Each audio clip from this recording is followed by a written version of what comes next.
Hello and welcome to this edition of Consider This with Charles Lake. I am Charles Lake. And today we're going to be doing a little something different before we get going into the polystyrene food containers or the plastic food containers that cause a lot of health problems. I was an over-the-road trucker, and we used to haul all kinds of stuff in the same trailers we hauled the food product in. And one of them things were asbestos. And I ended up with asbestosis from going up to the mines and loading the asbestos. And, the driver don't load it, but you have to be with your trailer, and I'll explain the situation as we go.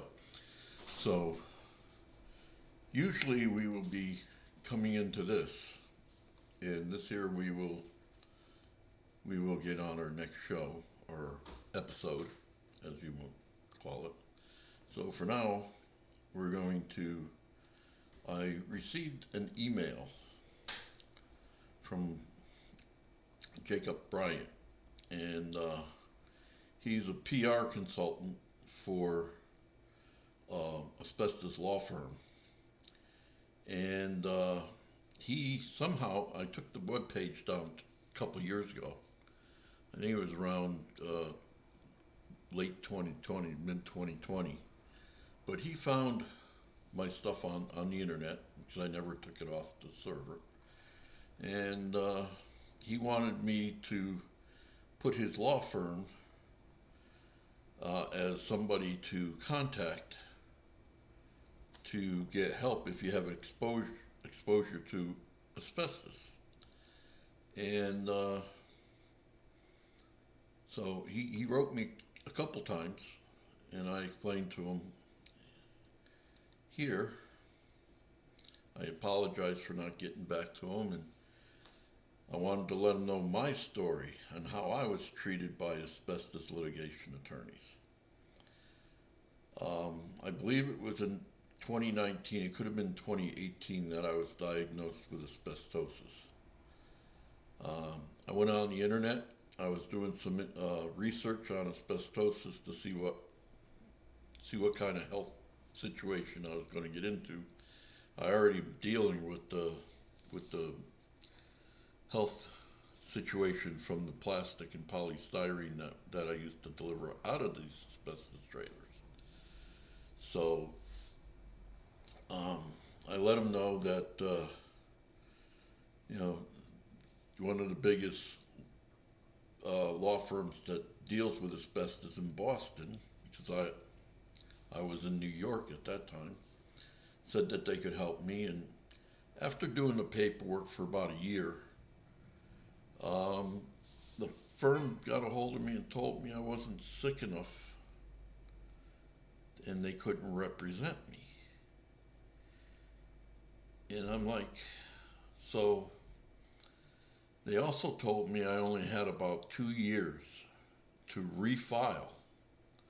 And if I didn't get sick enough in them 2 years, then I can forget about it forever, because I'll just have to pay for all the medical myself. Or the state would have to pay for it if I became indigent. There's a huge problem. There's a $30 billion that the Bush administration, Bush and Cheney, put together for this exposure to asbestos. But what good is that money? And I asked them down here, what good is that money if you're only getting it when you're next to being dead or dead? That it's ludicrous. So I told him if he could help me with my asbestos problem, I put the site back up. And I'd like to take you to the site. Where are we here? Right here. This is the site I took down. And It has asbestos loads that I've hauled, and there's 9 of them. And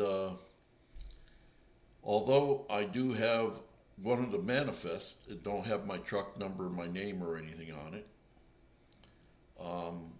And I can show you that too. It's from Thurgood Mines, Quebec, Canada, asbestos white. I picked up 46,628 pounds worth and brought it down into the States. And so, I mean, I pretty much prove that I've hauled asbestos. I've been exposed to asbestos. The other thing is W.R. Grace, who big into oil products and everything. And polystyrene food containers are made from oil products, styrene and benzene. But there have been many cross-contaminations because you cannot decontaminate asbestos trailer. So all these that are marked in yellow and red are trailers that I have hauled. These trailers right here that I've hauled food product in after hauling styrofoam, after hauling asbestos rather. Styrofoam is polystyrene. It's just another name for styrofoam. Okay? And so that's only the loads that I hauled. We had several hundred people, truck drivers, hauling these trailers. The company at that time had 5 plants. They had one in Florida, Texas, Ohio, Kimberton, Pennsylvania, and Waterford, New York. So the markings on this documentation on hauling the polystyrene are just the loads that I haul. These ones right here. And there's only 12 of them. Because I refused to go up there most of the time because I didn't want to catch asbestosis or get asbestos poisoning like I have. And I would get punished for it and whatnot, but it was my problem. We also hauled Amstar sugar, which is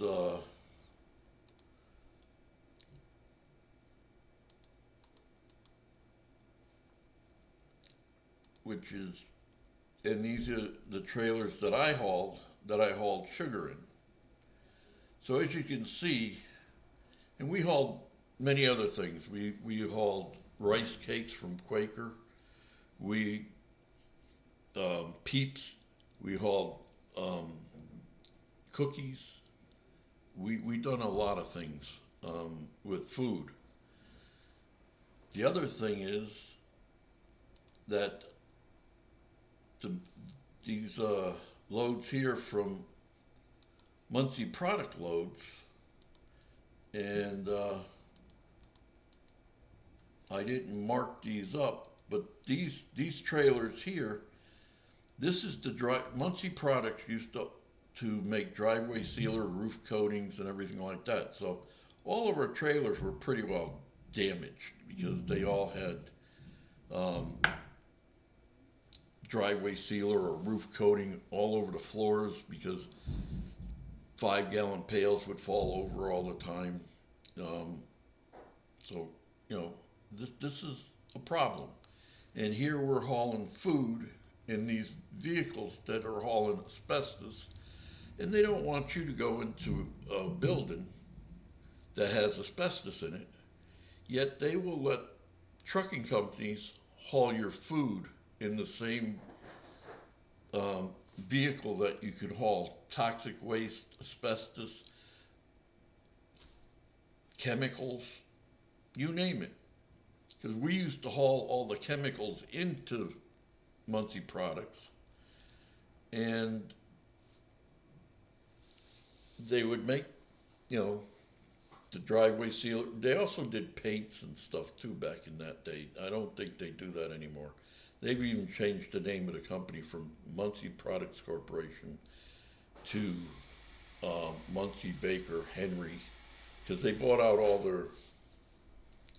their competition.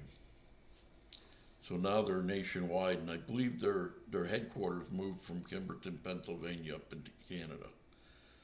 So that was the last thing I heard about them, and that was back in 2002, I believe it was. So, but as you can see, you can get asbestos poisoning from all these different ways. Car mechanics doing your brakes. Still, brake pads are still made out of asbestos. Some of them are made out of different materials if you buy the high quality ones, but the cheaper ones are made out of asbestos. So when they knock the dust off, they can be breathing in the asbestos, and it takes 20 to 30 years. It took almost 30 years for me to come down with asbestosis. I was poisoned by the polystyrene food containers in 1992. And I've had the strokes and the heart attacks and everything like that. But, you know, that was from that, and now I'm having a hard time breathing. And I explained that to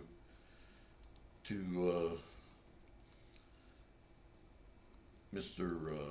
Bryant, and I explained to him that, you know, we had to leave New York because my oxygen levels kept going into the low 80s and upper 70s. And I can tell you right now, you get in the upper 70s, and I got lost in my backyard. We lived on a half acre of land, and I was in my backyard when my oxygen levels went down, and I didn't know how to get back to my house. They took me to the emergency room, and they got my oxygen up. But I had to move to the West Coast to get drier air, and I've been doing pretty well. When I wrote this, I was doing pretty well. My oxygen stayed above 96. The last month or so, I've been having a lot of problems because it's getting into the colder season and the more moist season, and my oxygen level keeps going down into the 80s again. So I've got to be really careful. We'll see what happens from here, but and it's been over 2 years since I was diagnosed. So I'm putting this out to let you know that if you get diagnosed and get on the internet, you know, this advocate for the asbestos litigators, they'll tell you anything they want, that you want to hear. And once they do this to you, that this is one of the reasons why there's still $30 billion in the asbestos litigation fund, is they get people before it's time, and you have no say in the matter. They tell you, oh yeah, we can help you. Next thing you know, you can't be helped. I went to every asbestos litigation lawyer I could find in the United States, and they send me. I send them the information. They send me back well, we can't help you at this time. So we're hoping that we can get you to take a look at this, and don't jump at the first